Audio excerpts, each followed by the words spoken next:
তাহলে বিএলও 2-তে যখন ঢুকতে দিচ্ছে না, হিয়ারিং বন্ধ করে রেখেছি, পুরো 3টে বিধানসভার হিয়ারিং বন্ধ করে দিয়েছি। রবিবার এসআইআর ইস্যুতে বিএলএ 2দের নিয়ে ভার্চুয়াল বৈঠকে অভিষেক বন্দ্যোপাধ্যায় বিএলএ 2দের শুনানি পর্বে উপস্থিত থাকার নির্দেশ দিয়েছিলেন বলে সূত্রের খবর। তারপর 24 ঘন্টাও কাটল না, বিএলএ 2কে ঢুকতে না দেওয়ায় চুঁচুড়ায় 2 ঘন্টা এসআইআর শুনানি বন্ধই করে দিলেন তৃণমূল বিধায়ক অসিত মজুমদার। যে বিএলও 2রা থাকতে দেবে না, সেটা লিখিত দিচ্ছে না, দিচ্ছে না বলে হিয়ারিং বন্ধ করে দিয়েছি। আমি বিডিওকে বলেছি, এসডিওকে বলেছি, বিএলও 2রা থাকবে, আর বিএলও 2রা থাকতে পারবে না, তুমি লিখিত দাও, আমরা চলে যাব। সোমবার সকালে চুঁচুড়া মগরা পঞ্চায়েত সমিতির প্রশাসনিক ভবনে যান তৃণমূল বিধায়ক অসিত মজুমদার। সেখানে তখন চুঁচুড়া, সপ্তগ্রাম ও বলাগড় বিধানসভা কেন্দ্রের শুনানি চলছিল। বিএলএ 2কে শুনানিতে থাকতে দিতে হবে, এই দাবি তোলেন তৃণমূল বিধায়ক অসিত মজুমদার। খবর পেয়ে আসেন বিডিও ও পুলিশ, খবর যায় নির্বাচন কমিশনে। মুখ্য নির্বাচনী আধিকারিক জেলা নির্বাচনী আধিকারিককে নির্দেশ দেন দ্রুত শুনানি শুরু করতে। 2 ঘন্টা পর ফের শুনানি শুরু হলেও ফের তা বন্ধ করে দেওয়ার হুঁশিয়ারি দেন চুঁচুড়ার তৃণমূল বিধায়ক। আমরা বলেছি বিএলও 2রা থাকবে না, আমাদের লিখিত দিন, তারা লিখিতও দিচ্ছে না।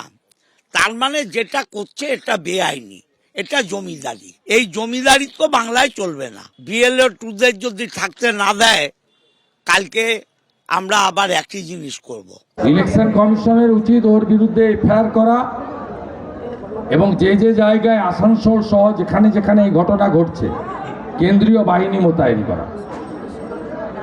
এদের একমাত্র লাঠি ঔষধ ছাড়া অন্য কোনো ঔষধে এরা কাজ করবে। শুনানি বন্ধে অসিত মজুমদারের পাশেই দাঁড়িয়েছে তৃণমূল। আপনি যদি আমাদের বসাতে দিতে না চান, আপনাকে নোটিশ করতে হবে অফিসিয়ালি। আপনি অর্ডার করুন অফিসিয়ালি। দরকারে সেই অর্ডারকে চ্যালেঞ্জ করতে আমরা কোর্টে যাব, কিন্তু আপনি অর্ডার করবেন না আর আমার বিএলও 2কে অ্যালাউ করবেন না, দুটো হবে না। অসিত মজুমদার যে হিয়ারিং বন্ধ করে দিলেন, সেটা কি আপনারা মনে করছেন যে সেটা ঠিক হয়েছে? 100 বার গণতান্ত্রিক অধিকার রক্ষার জন্য অসিত মজুমদার গেছিল। অন্যদিকে হুগলিরই ধনেখালিতে বিএলএ 2কে ঢুকতে না দেওয়ায় শুনানি বন্ধ করে দেন তৃণমূল বিধায়ক অসীমা পাত্র। যেখানে বিএলএ 2 অ্যালাউ করেছে সেখানে কাজ চলছে, যেখানে বিএলএ 2 অ্যালাউ করেনি সেখানে কাজ বন্ধ। তার কারণ হচ্ছে, আমাদের প্রথম প্রশ্ন, যখন বিএলও বাড়ি বাড়ি যায় তখন বিএলএ 2কে অ্যালাউ করেছিল বাড়ি বাড়ি যাওয়ার জন্য, তাহলে কেন আজকে হিয়ারিংয়ে সে বিএলও 2 থাকবে না? এইভাবে যখন দিকে দিকে শুনানি বন্ধ করে দেওয়া হচ্ছে, তখন সিইও দপ্তরের তরফে শুনানি কেন্দ্রের নিরাপত্তা নিশ্চিত করতে রাজ্য পুলিশের ডিজি ও পুলিশ কমিশনারদের নির্দেশ দেওয়া হয়েছে বলে সূত্রের খবর। একই সঙ্গে স্পষ্ট জানিয়ে দেওয়া হয়েছে, শুনানি কেন্দ্রে বিএলও, ইআরও, এইআরও ছাড়া কেউ থাকবেন না। বিএলএরা শুনানি কেন্দ্রে ঢুকবেন না। এই সংক্রান্ত বিজ্ঞপ্তির জন্য জাতীয় নির্বাচন কমিশনকে জানিয়েছে সিইও দপ্তর।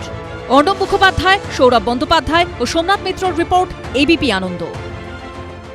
এবিপি আনন্দ, এগিয়ে থাকে, এগিয়ে রাখে।